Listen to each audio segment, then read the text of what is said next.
మాజీ మంత్రి పోల్బోయిన అనిల్ కుమార్ యాదవ్ పై టీడీపీ మహిళలు ఫైర్ అయ్యారు. నెల్లూరు టీడీపీ కార్యాలయంలో మీడియా సమావేశం ఏర్పాటు చేశారు. ఈ సందర్భంగా వారు మాట్లాడుతూ అనిల్ కుమార్ యాదవ్ ప్రసన్న కుమార్ రెడ్డికి వత్తాసు పలుకుతున్నారని, ప్రసన్న కుమార్ రెడ్డి వేమిరెడ్డి ప్రశాంత్ రెడ్డికి క్షమాపణ చెప్పాలని ఆయన డిమాండ్ చేశారు.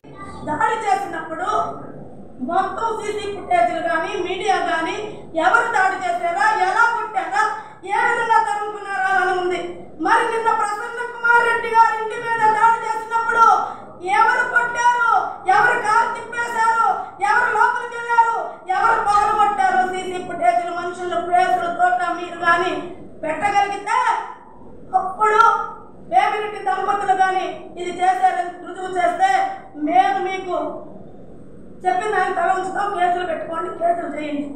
తిట్టిన దానికి ఎలాగూ కేసు పెడతారు, మహిళా లోకమంతా ధ్వజమెత్తుద్దని కౌంటర్ కేసు కోసం ఏమి ప్లాన్ చేశారు.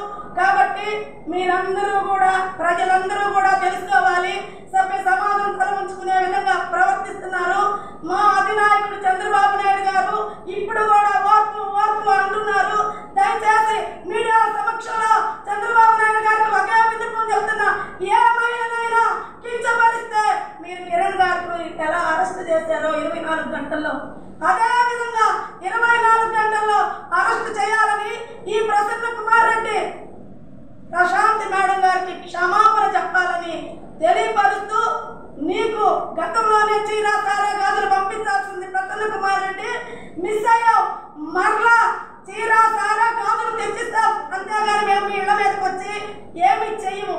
కాబట్టి మహిళల్ని కించపరచడం మానేసుకుంటావాలని లేదా సర్వనాశనం అయిపోతారని హెచ్చరిస్తుంది. ఒడ్డెర కమ్యూనిటీకి సంబంధించిన వాళ్ళ ఆస్తులు దోచుకొని సంపాదించుకొని ఏ విధంగా రైలు పట్టాల మీద చనిపోయాడో నువ్వే చెప్పాలి.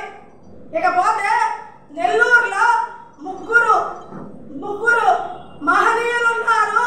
వాళ్ళల్లో ఒక ప్రసన్న కుమార్ రెడ్డి కూడా ఉన్నాడు. నల్లపరెడ్డి వంశం అన్నాం. ఆనవ వంశం నీకు గుర్తులేదా అని అడుగుతున్నా. తమరు వెన్నుపోటు పొడిచిన తీరు గుర్తులేదా అని అడుగుతున్నా. సొంత బాబాయి రూపకుమార్ యాదవ్ అని తొక్కేసింది గుర్తులేదా అని అడుగుతున్నా.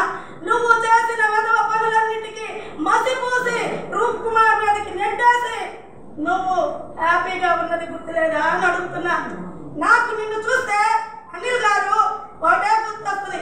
చెప్పాలి, మన పాత పురాణాల్లో యుద్ధానికి వెళ్ళి ఒక రాజు భయపడి ఇంటికి వచ్చేస్తే పసుపు నీళ్ళు ఇచ్చిందంట వాళ్ళ ఆవిడ. సిగ్గుతో రోషంతో మళ్ళా తిరిగి వెళ్ళాడు యుద్ధ భూమికి. నీకు కూడా అది లేదు. నువ్వు కూడా సంవత్సరం తర్వాత యుద్ధ భూమి నుంచి పారిపోయినట్టు ఇక్కడ కార్యకర్తలు వదిలేసి చెన్నైకి పారిపోయి ఈ రోజు వచ్చి తగుదునమ్మా అని నీతులు చెప్తున్నావు. మీ ఇంట్లో నీ భార్య ఉంది, నీ తల్లి ఉంది, ప్రతి నాయకుడి ఇంట్లో ఉన్నారు. ఒక మహిళని ఆ విధంగా కించపరిచారే. ఎక్కడైనా మీ ముఖంలో పశ్చాత్తాపం కనబడుతున్నా అడుగుతున్నా. రాజకీయాల్లోకి మహిళలు ఎలా రావాలి? రేపు మీకు మహిళా కోటా ఏర్పడితే మీ ఇళ్లలో మీ భార్యలు కూడా తీసుకురావాల్సి వస్తుంది, మీ చెల్లెళ్ళు కూడా తీసుకురావాల్సి వస్తుంది. ఆ రోజు ఇదే విధంగా మేము మాట్లాడితే మీరేమైపోతారో ఒకసారి గుర్తు పెట్టుకోవాలని చెప్పి నేను తెలియపరుస్తున్నా. మీరు మాట్లాడే ముందు ఒక కత్తి అటు ఒక కత్తి అటు కత్తి నీకు అదే బుద్ధి. అసెంబ్లీలో ఏ రోజైతే నువ్వు చెప్పబడదీసావో నిన్న అసలు మేము మగ పురుషుడుగానే లెక్కేసుకోవట్లా. మహిళలని చూడకుండా కొట్టించి కేసులు పెట్టి జైలు పంపించావో నిన్న అసలు మగోడుగానే భావించట్లా మేము. కాబట్టి నువ్వెంత చించుకోనొచ్చినా, నువ్వు ఎలా చెప్పినా నువ్వు వేస్ట్, మళ్ళీ ఎగిరిపోతావు. నువ్వు ఇక్కడ ఉండే కార్యకర్తలు ఎవరు కానీ అతను నమ్మి మోసపోకూడదని చెప్పి నేను తెలియపరుస్తున్నా. ముఖ్యంగా మహిళలు మేము అడుగుతున్నాము, రాజకీయాల్లో రావాలంటే మన ఆస్తులు, మన మీద ఉండే కేసులు ఒక లెటర్ రాసి పెట్టి ఇచ్చినట్టు మా యొక్క పరిస్థితులు మా గురించి మేము రాయాలా అని చెప్పి క్యారెక్టర్ సర్టిఫికేట్ ఇవ్వాలా అని అడుగుతున్నా. రాజకీయాలకి క్యారెక్టర్లకి సంబంధం ఏంటి అని అడుగుతున్నా. పని చేయాలి అని అడుగుతున్నా. కాబట్టి అనిల్ కుమార్ నువ్వు కానీ నోరు విప్పి మాట్లాడావంటే నీ చిట్టా విప్పాల్సిన అవసరం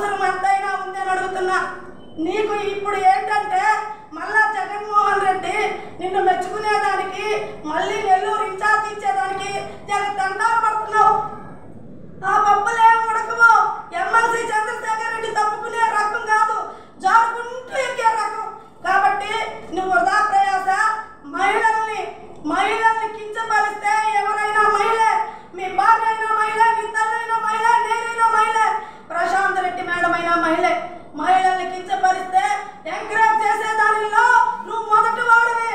నాకు గుర్తుంది, నువ్వు మర్చిపోలా. మా సంతపాట్లో ఒక మహిళతోటి నువ్వు స్క్రిప్ట్ రాయించి నువ్వు చెప్పి ఆ రోజు కూడా నన్ను అలాగే చేసావు.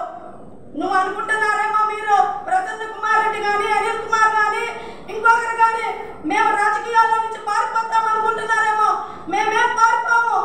ఆకాశానికి ముఖం ఎత్తి ఉమ్మూస్తే మీ మొహాన్ని పడేటట్టు మా మహిళలను కించపరిస్తే మీరే సర్వనాశనం అయిపోతారు. ఆ రోజు చెప్పా, నన్ను కళ్ళ నీళ్లు పెట్టించావా అని. నువ్వు ఓడిపోతావు. 10 నియోజకవర్గాలు తెలుగుదేశం కూటమే గెలుస్తుందని చెప్పా. అదే విధంగా గెలిచింది. ఇదే రోజు మరలా ప్రశాంత్ రెడ్డి మేడం గారు ఈ రోజు బయటకు వచ్చి మామూలుగా మాట్లాడచ్చు. కానీ ఆమె మనసు ఎంత క్షోభపడిందో, ఎంత మానసిక వేదన అనుభవిస్తుందో ఒక మహిళగా మేమే కానీ బాధపడాల్సి వస్తుంది. కాబట్టి ఆ మహిళ యొక్క కళ్ళ నీళ్ళు తగిలితే ఉసురు కొట్టి అన్నవాడు పోతాడు. మీరు పక్క నుంచి సపోర్ట్ చేసేవాళ్ళు కూడా నాశనం అయిపోతారని చెప్పి నేను చెప్తున్నాను. మీరు గమ్ముగా ఉండాలి. లేదంటే బెట్టింగ్లు ఎవరు చేశారో, సింగిల్ నెంబర్లు ఎవరు చేశారో, గ్రామీణ ఎవరు తవ్వారో ఇంకా మీరే చెప్తున్నారు. పర్సనల్ గా మేము మాట్లాడితే మీరు కూడా పర్సనల్ గా మాట్లాడాలని, మేము కూడా అదే పర్సనల్ గా మాట్లాడాల్సి వస్తుంది. మీరు అక్రమాల గురించి, దౌర్జన్యాల గురించి మాట్లాడే అర్హత లేదు.